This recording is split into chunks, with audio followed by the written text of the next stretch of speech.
Smart Vinyl and the Explore 3. I wanted an Explore 3 particularly because I'd always had a thing about getting the Cricut Joy, but my reservation with the Cricut Joy was that you could get the length of cut, but you couldn't get any real width of cut for some of the crafts I wanted to do. So now that Cricut have brought out the 2 new 3 models of the Explore and the Maker, I couldn't wait to get my hands on the Explore. So my lovely husband has gifted me a new model, and no super excited here. Don't get super excited when it comes to cutting machines. What I am going to enjoy doing is getting to know how to use Smart Vinyl, working with the longer lengths, and I'm going to be making a little logo to go on the wall so that in future videos you'll be reminded of my website. So it wasn't all smooth running, I'll be honest.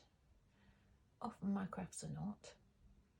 This is a case in point. So see the video and find out just what I did find challenging about working with the longer lengths of vinyl. And I did find it challenging. Still, here we are. Remember, if you like my videos and if you want to follow along with another Cricut newbie, particularly when it comes to the Explore 3 and working with the longer lengths of vinyl, then remember to subscribe and let me know if there's any crafts you'd like me to tackle and make mistakes on, so that you can learn from my mistakes.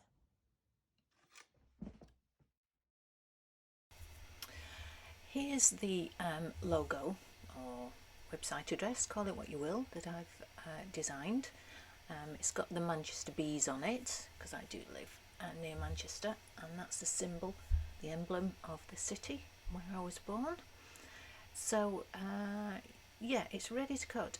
The design is 20 inches, it will be length, by about 3 inches deep. So perfect, I think, for trying on my Cricut Explore 3. So I'll just hit make it,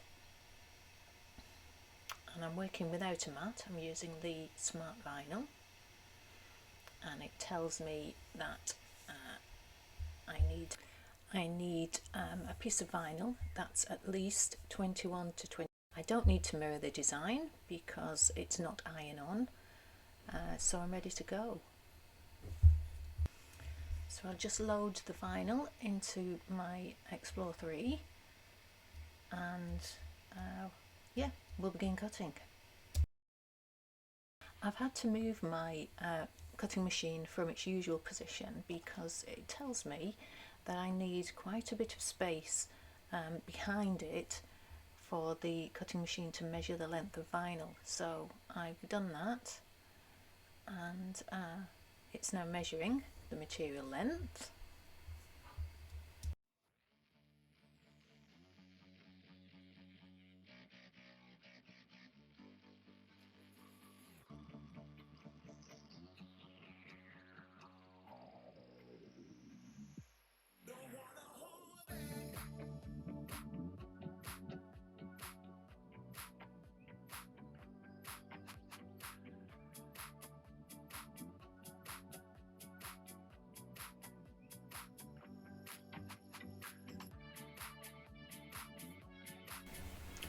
And it's now preparing to cut the material, and away it goes. I do admit that this new machine is way quicker than my Maker 2. It is quite an impressive cutting speed. I mean, this is real time and it's just zipping through it. So I'll let you see the cutting in action, and you'll see for yourself just how quick it is.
and it's cut.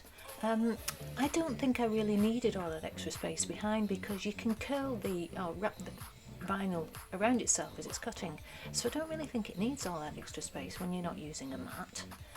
Anyway, here we go. Here's my design, and the other great thing I found with this smart vinyl is just how easily it weeds. It was incredibly quick. So yeah, still not super excited, but really pleased with that. It was great to work with, and I was pleased with the design. Well, I designed it, so I guess I would be. But the problem started when I moved to using the transfer tape. Now, all the advice I'd seen is that you use a piece of transfer tape that is the full length of your design to make it easier to do the transfer. So I didn't have the correct length of Cricut transfer tape, so I used a different one, a non-Cricut brand that I won't name because I'm actually very disappointed with it.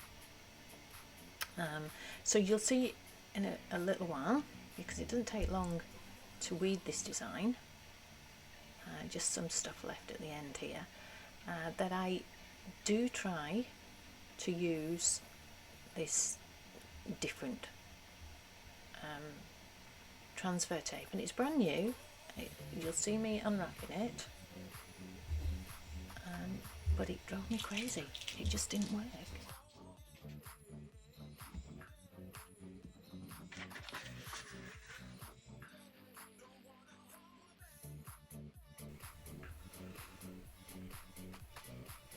So here's me fast forwarded using the alternative brand of transfer tape, and I tried to get the letters to come off the backing tape and onto the transfer tape, and it just wouldn't work. And as you can see, I persisted for quite a long time until I decided that this just really wasn't gonna work, and that this stuff is perhaps a waste of money. Anyway, at this point I have had enough, and as you can see, I can just remove that transfer tape all in one piece, all on its own, without taking any of my design with it. And trust me, this was after several minutes of trying. So I go to good old Cricut, even though I have to use two pieces when one would have been better and much easier, and things got much easier. Still a bit of a challenge, but easier. So here I am, back with Cricut, and there were one or two tricky points. Now, the main thing that I found, the main learning point I took away from dealing with a piece of vinyl and transfer tape in such long lengths, is that you need an extra pair of hands, and if you don't have an extra pair of hands, you need something to hold on to one end of the tape whilst you deal with the transfer of the letters or your design. I used the leg of the tripod that was holding my iPhone, and hey presto, I had a successful piece of tape at last. Such a relief. And my final design is up on the wall, and added to it is an extra big white bee that I bought from a charity supporting people affected by the Manchester Arena bombing. Couldn't think of anything better. I'm pleased with the result, but it is a bit of a challenge, and you do have to think about it. And working with longer lengths of vinyl is something that I'm going to have to get used to. So remember, hit the subscribe button, join me as I learn how to work with this stuff better, and let me know if there are any particular crafts you'd like me to tackle, and I'll give it a go and hopefully make the mistakes so you don't have to. Thank you for joining Craft with Patsy. See you again soon.